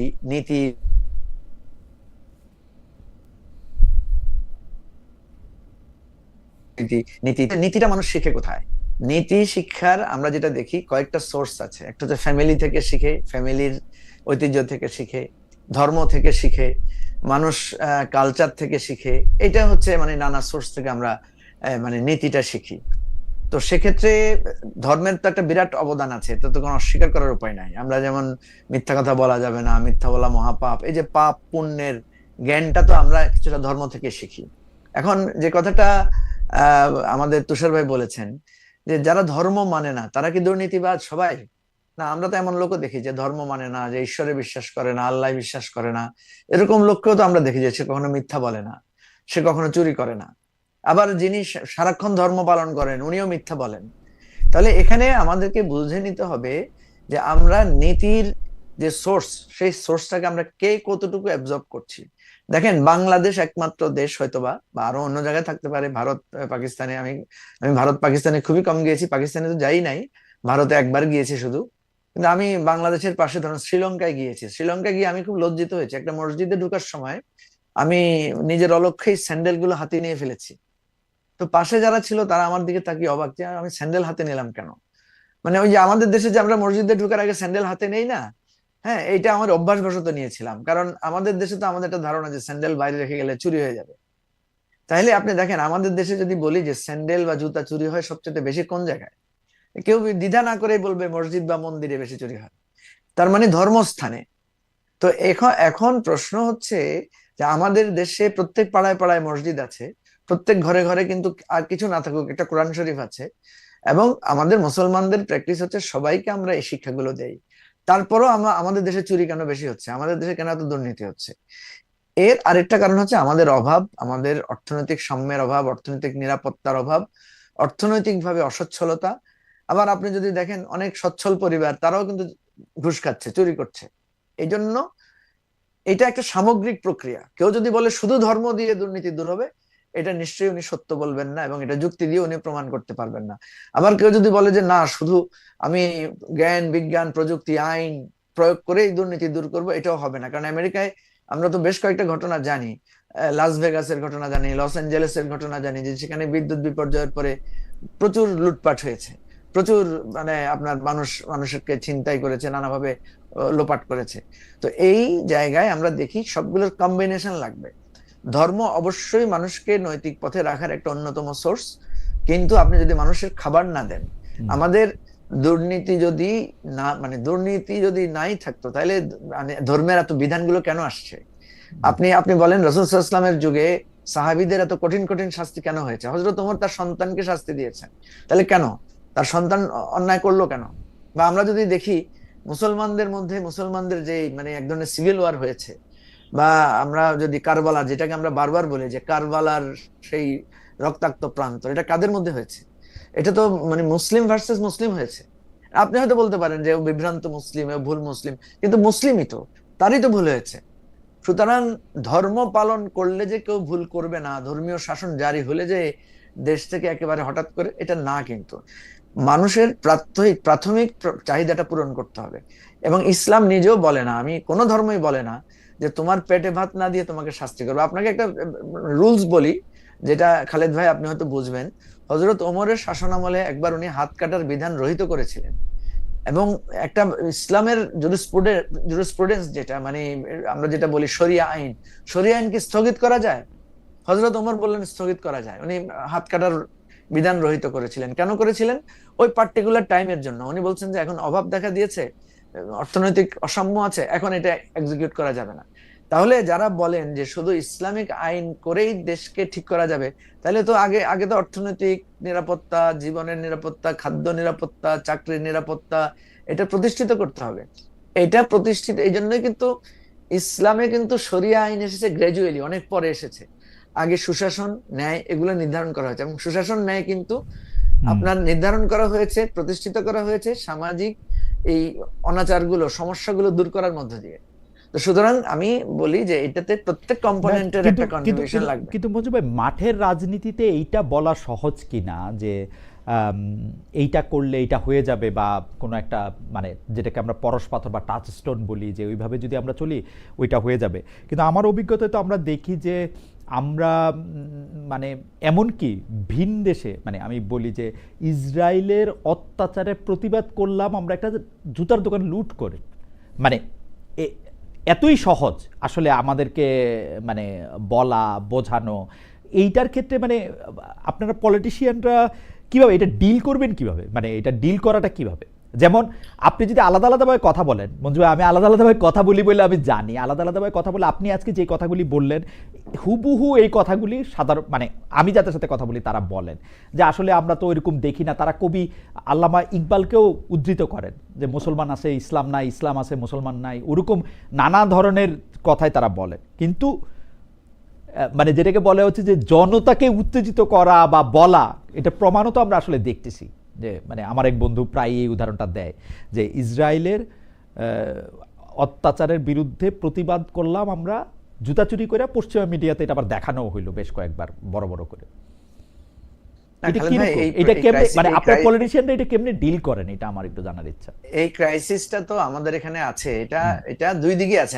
আমি যদিও বলি যে দেখেন আমাদের এখানে মানে আমরা যে ধর্মীয় শিক্ষা যেটা দেই, মানে যেটাকে আমরা ধর্ম আকারে উপস্থাপন করি, এটা কিন্তু আমাদের এক ধরনের লোকাল ভার্সন। আমি যদি বলি, যেমন আপনি দেখবেন আমাদের এখান থেকে যখন আমরা কেউ আরবে যাই বা বিশেষ করে পার্টিকুলারলি আমরা যখন মক্কা মদিনায় যাই, আমরা সেখানে দেখি যে আমাদের অনেক কাস্টমস যেটা আমরা ধর্ম হিসেবে এখানে পালন করি, সেখানে দেখা যাচ্ছে এটার কোনো ভিত্তিই নাই। মানে এটা তাদের ওখানে, যেমন আমাদের এখানে কবর জিয়ারত টিয়ারত, তারপরে আপনার যে মিলাদ টিলাদ জাতীয় অনেক মানে ইয়ে আছে, যেমন শবে বরাত, নানা আনুষ্ঠানিকতা আছে। আপনি ওখানে গিয়ে দেখলেন সেরকম নাই। ওদের ওখানে ঈদও দেখা যাচ্ছে যে খুব সিম্পল সাদামাটা। এনিওয়ে, আমি যেটা বোঝাতে চাচ্ছি সেটা হচ্ছে ধর্মের নামে আমাদের এখানে আমরা অনেকগুলো জিনিস চালু করেছি যেটা মোর দেন রিলিজিয়ান। সে ফর এক্সাম্পল ধরেন, আমি আপনাকে যদি উদাহরণ হিসেবে দেই যে আমাদের এখানে একটা টার্ম চালু আছে, সেটা হচ্ছে ধর্ম অনুভূতিতে আঘাত। হ্যাঁ, এটা কিন্তু একটা রিলেটিভ ইস্যু, কার কি ধর্ম অনুভূতিতে আঘাত লাগবে। আপনি দেখেন আমাদের মানে আমাদের আল্লাহ তাআলাকে তার বেশ কয়েকজন নবী আছেন যারা সরাসরি কোশ্চেন করেছেন। হ্যাঁ, মানে যাকে বলা হয় খুবই যুক্তিবাদী নবী। আমাদের মুসা আলাইহিস সালাম এর এরকম ঘটনা আছে, উনি আল্লাহকে জিজ্ঞেস করেছেন আপনি ঘুমান না কেন, আপনি খান না কেন। হ্যাঁ, এখন দেখেন মানে আল্লাহ তাআলা কিন্তু ওনাকে বলেন নাই যে তুমি তোমার সৃষ্টিকর্তাকে প্রশ্ন করছো, এত বড় সাহস, তাই না? আমাদের প্রফেটকে প্রশ্ন করা হয়েছে, উনি যখন ওনার সন্তান মারা গেছে ওনাকে বলা হয়েছে যে আপনি কান্না করছেন কেন, আপনি তো বলছেন যে শোক করা যাবে না। হ্যাঁ, তাহলে প্রশ্ন করা গেছে। আমাদের এখানে হয়েছে কি যে কোনো প্রশ্নই করা যাবে না, প্রশ্ন করলেই আপনার মনে হচ্ছে যেন আপনার ধর্ম অনুভূতিতে আঘাত লাগবে। ফলে এই জিনিসগুলো, এই বয়ানগুলো হয় কি একসময় নিজের বিরুদ্ধে দাঁড়িয়ে যায়। আপনার মনে থাকার কথা, জামাতের নেতাদেরকে যখন অ্যারেস্ট করা হয়েছিল, মামলা দেওয়া হয়েছিল, সে মামলাটা কি আপনার মনে আছে? কি মামলা মানে মনে আছে আপনার? এই 2011 সালে কথা বলতেছেন, 10-11 সালে? হ্যাঁ, যে নিজামী সাহেব, মুজাহিদ সাহেব এবং সাইদি সাহেবকে যে গ্রেফতার করে। জি জি, সাধারণ ক্রাইম মামলা দেওয়া হয়েছিল, মানে সাধারণ না, ওনাদেরকে ধর্ম অনুভূতিতে আঘাতের মামলা। অ্যাবসলিউটলি, হ্যাঁ, ধর্ম অনুভূতিতে আঘাতের মামলা তো করেছিল। সরি, আমার কাছে মনে আছে যে পেটি কোন ক্রাইমের। জি জি, ধর্ম অনুভূতি। এবং সেই ধর্ম অনুভূতিটা কি বলেছে জানেন? সেটা হচ্ছে যে সম্ভবত ওনারা কোন একটা মিটিং এ ওনারা মানে তুলনা করেছেন যে মানে সাহাবীদের সাথে বা নবীর আচরণের কোন বা ওনাদের স্লোগানেও তো এরকম অনেক কিছু ছিল, ভোট দিলে পাল্লায় খুশি হবে আল্লাহ, ওইরকম তো অনেক স্লোগান। তো এখন প্রশ্ন হচ্ছে এই যে বয়ানটা আপনি তৈরি করেন যে এত সোজা ধর্ম অনুভূতির আঘাত, যেমন আমরা অনেক সময় যখন আমাদের ধর্ম নিয়ে আলোচনা করি দেখবেন স্বাভাবিকভাবে আমি অন্য ধর্মকে কিন্তু খাটো করে আমাকে আমার ধর্মকে কম্পেয়ার করতে হয়, তাই না? আবার অন্য ধর্ম যখন তার ধর্ম নিয়ে আলোচনা করে সে কিন্তু আমার ধর্মকে, যেমন ধরেন আমাদের বিশ্বাস হচ্ছে গরুর গোশত খাওয়া, তাই না? তা এখন একটা ধর্ম যখন বলে যে গরুর গোশত খাওয়া নিষিদ্ধ, এটা কিন্তু যদি এইভাবে আসে তাহলে তার আমার ধর্ম অনুভূতিতে আঘাতের মতো হয়।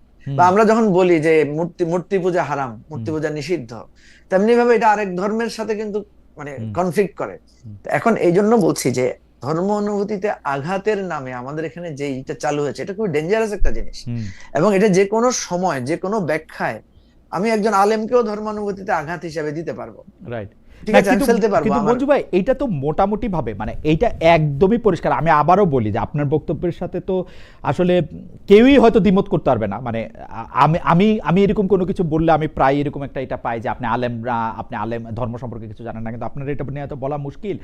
তো যারা এটা নিয়ে কাজ করতেছেন, বা আমি যদি বলি যারা এটা নিয়ে খেলতেছেন, তারা কি বুঝতেছেন যে তারা আসলে একটা অদ্ভুত অস্ত্র নিয়ে খেলতেছেন, যে অস্ত্রটা তাদের বিরুদ্ধেও আসলে ব্যবহৃত হইতে পারে বা হবেই? এটা একটা মাস্ট এবং সারা এটা আমার একটা থিসিস আছে, আমি জি। আপনাকে বলি। এটা দূর করা যাবে তখন আমাদের এখানে হয়েছে কি, ইসলামিক যারা প্রিচার বা ধরেন যারা এই সমস্ত এক্সট্রিম ভ্যালুস গুলাকে প্রচার করেন, এদেরকে মেইন স্ট্রিমে মুভ করতে দিতে হবে, রাইট। বুঝছেন? এদেরকে মেইন স্ট্রিমে মুভ করতে দিতে হবে। আমরা তো এদেরকে মেইন স্ট্রিম থেকে দূরে রেখেছি। এইটাও আপনি আপনাকে আমি একটা ঠিক কথা বলছেন যে অনেকদিন ধরে তাদেরকে আদার করে রাখা হয়েছে, তাদেরকে সামনে আসতে দেওয়া আদার হয় না, করে কথা রাখা বলা হয়েছে। হয় না। হ্যাঁ, আমি আপনাকে বলি, আপনি ছোটবেলায় শুনছেন না ছবি তোলা হারাম? আপনি ছোটবেলায় শুনছেন না যে ঘরে ছবি থাকে সে ঘরে ফেরেশতা প্রবেশ করে না? হুম, হুম, আপনি মসজিদে, আমি বহুদিন দেখেছি ক্যামেরা কেড়ে নেওয়া হয়েছে যে মসজিদে ছবি তোলা যাবে না। তো আমি তো দেখলাম পবিত্র কাবা শরীফের চারিদিকে সিসি ক্যামেরা লাগানো, হুম, হুম, তাই না? হুম। সেখানে নারী পুরুষ হাঁটতেছে, এবং সেই ছবি লাইভ। পৃথিবীতে এরকম বেশ কিছু চ্যানেল আছে যারা সারাক্ষণ মক্কা শরীফের আশেপাশের মক্কা জায়গা শরীফের থেকে লাইভ লাইভটা দেখায়। যে কেউ লাইভ ইচ্ছা দেখায়। করলে যে কোনো জায়গা থেকে, এটা পয়সা দিয়েও কিনতে হয় না, এটা মানে নরমালি মানে এটা দেখা যায়। এটা মানে ফ্রি ফ্রি টু অফ, হ্যাঁ, ফ্রি ব্রডকাস্ট, টু, হ্যাঁ, free to air, free to air, G. Free to air, right. তো আমি যেটা আপনাকে বলছি যে দেখেন, এটা যখন আপনি প্রযুক্তি যখন ইউজ করবেন, দেখবেন আমাদের এখন যে মোবাইল ফোন থাকে আমাদের হাতে, এটাতে কিন্তু পবিত্র কোরআনের 30 পারা কোরআন শরীফ অনেক সময় আমরা ডাউনলোড করে রাখি। এটা নিয়ে কিন্তু আমি টয়লেটে যাচ্ছি, এই মোবাইলটা আমার হাতে থাকছে, তাই না? কিন্তু একটা সময় এমন ছিল যে পবিত্র কোরআন শরীফ ধরতেও আপনাকে কি করতে হতো? অজু করা ছাড়া ধরা যাবে না, এই ধরনের মানে ভার্সন ছিল। অর্থাৎ আমি আপনাকে বুঝতে চাচ্ছি, এই যে দেখবেন এখন আমাদের যারা একসময় নারীদের সাথে সংস্পর্শ, নারীদের সাথে কথা বলা, নারীদের চোখের দিকে তাকানো হারাম বলতো, তারাও কিন্তু এখন এগুলোর সাথে এগুলোকে আস্তে আস্তে ইজি করে নিচ্ছে। এখন এটা কেন নিচ্ছে? কারণ সে ওই জগতে বসবাস করেছে, তাকে আপনি বিচ্ছিন্ন করে রেখেছেন বা সে বিচ্ছিন্ন হয়েছিল।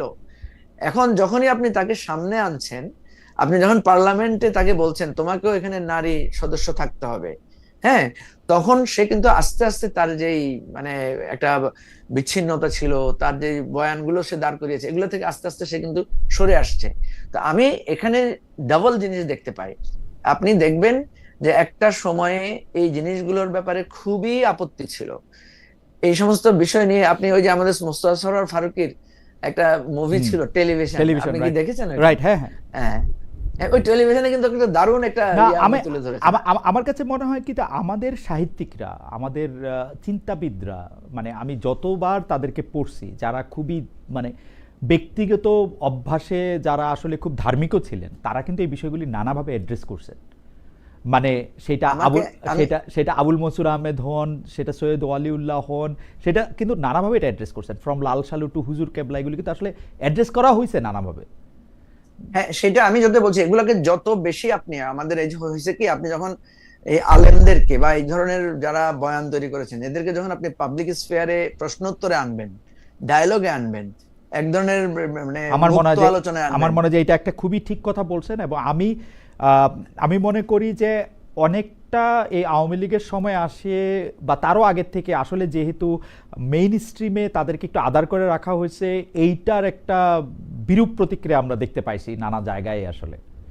কারণ আমি যেমন সাধারণ মানুষের সাথে কথা বলে যেরকম জানতে পারছি, আলেমদের সাথে কথা বলেও কিন্তু আমি অনেক আলোকিত হয়েছি, মানে ব্যক্তিগত পর্যায়ে কথা বলে আর কি। আমি যখন এই প্রশ্নগুলি তুলছি, তারা যখন আমাকে উত্তর দিছে, তারা যখন আমাকে বলছে, তাদের সাথে আমার অনেক বেশি আলোচনা হয়েছে। আপনি মানে আমি আপনাকে একটা ছোট উদাহরণ দিই।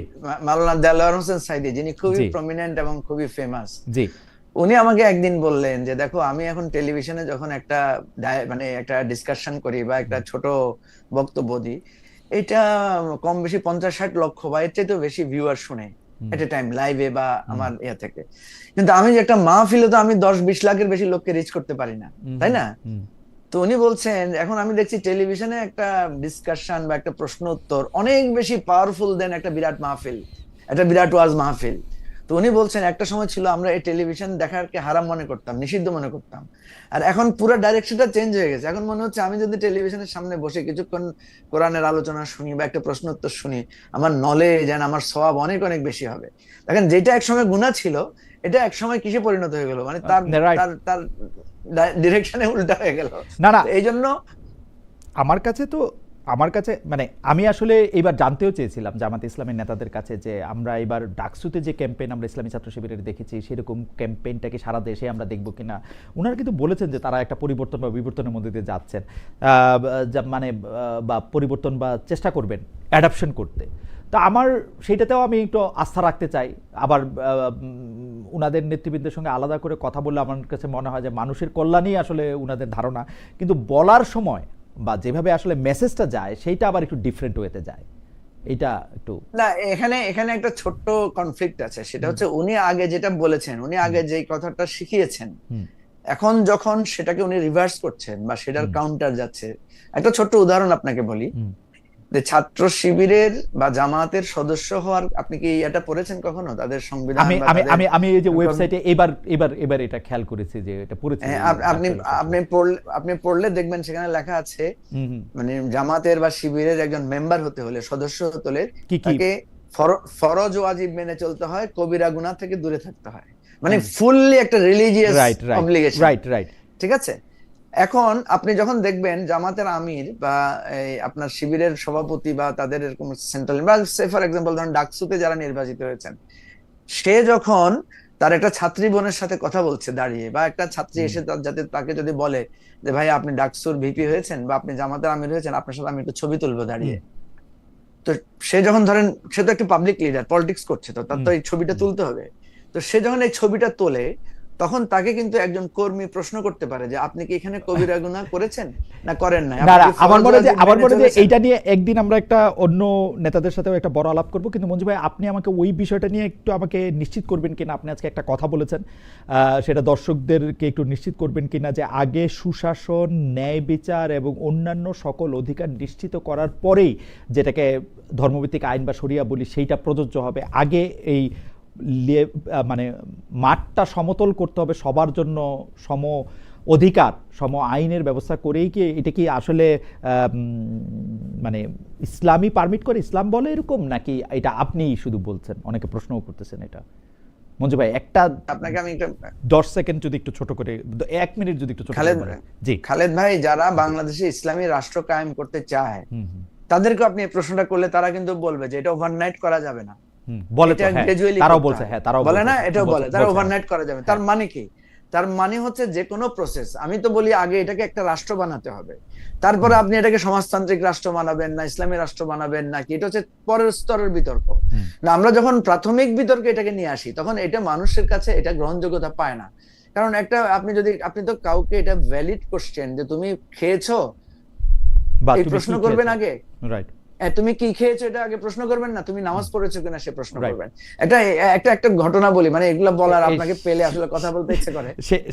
এটা যদি শেষ করে, জি হযরত আবু হুরায়রার একটা ঘটনা আছে। উনি প্রায় সময় ক্ষুধার্ত থাকতেন, উনি কারণ খুব অভাবগ্রস্ত ছিলেন। উনি একদিন মসজিদে নববীর সামনে শুয়ে আছেন, ক্ষুধায় উনি নড়তে পারছেন না।